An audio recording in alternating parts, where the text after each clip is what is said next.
Ang tunay na lakas ay may kababaang loob. Ito po ang salita ng Diyos, ang ating kamay.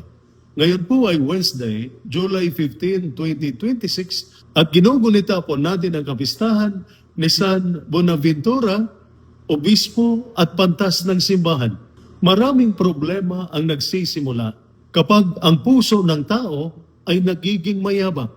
Kapag ang tao ay mayabang, iniisip niya, malakas ako dahil sa sarili ko. Magaling ako. Kaya ko ang lahat. Hindi ko kailangan ng iba.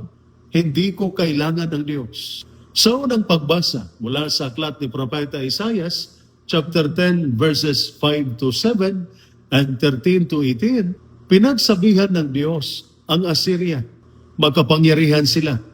May hukbo, may sandata, tagumpay at impluensya.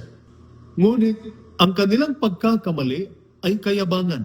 Inakala nilang ang kanilang lakas ay galing lamang sa kanilang sarili. Nakalimutan nilang sila ay kasangkapan lamang sa kamay ng Diyos. Malakas ang paalalang ito para sa bawat kawal.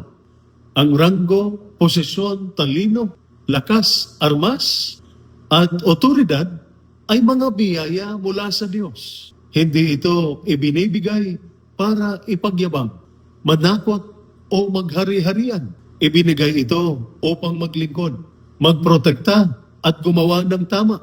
Sa ating Ebanghelyo, mula sa Ebanghelyo ni San Mateo, chapter 11, verses 25 to 27, pinuri ng Diyos ang Ama dahil ang kanyang katotohanan ay ipinahahayag sa mga may pusong tulad ng bata. Mapagpakumbaba, marunong makinig, marunong magtiwala. Hindi ibig sabihin na masama ang talino o karunungan. Si San Bonaventura ay isang napakatalinong obispo at pantas ng simbahan. Ngunit sa kabila ng kanyang karunungan, nananatili siyang mapagpakumbaba sa harap ng Diyos. Para sa ating mga kawal, ang tunay na lakas ay nasa pusong marunong yumuko sa Diyos at magsabing, Panginoon, gabayan mo ako, turuan mo ako, kailangan kita.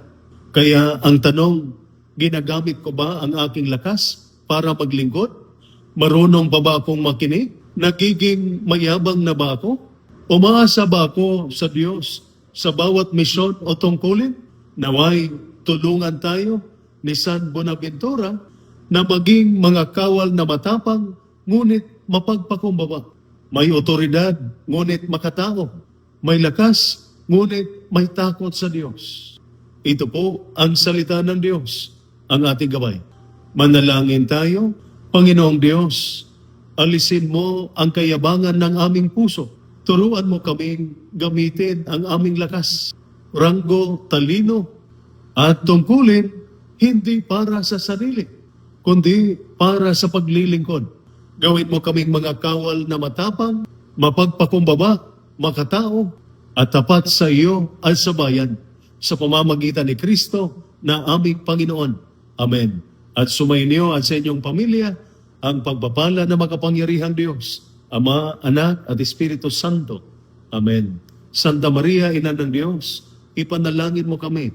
San Jose, ipanalangin mo kami. San Miguel Arcangel, ingatan mo kami. Amen.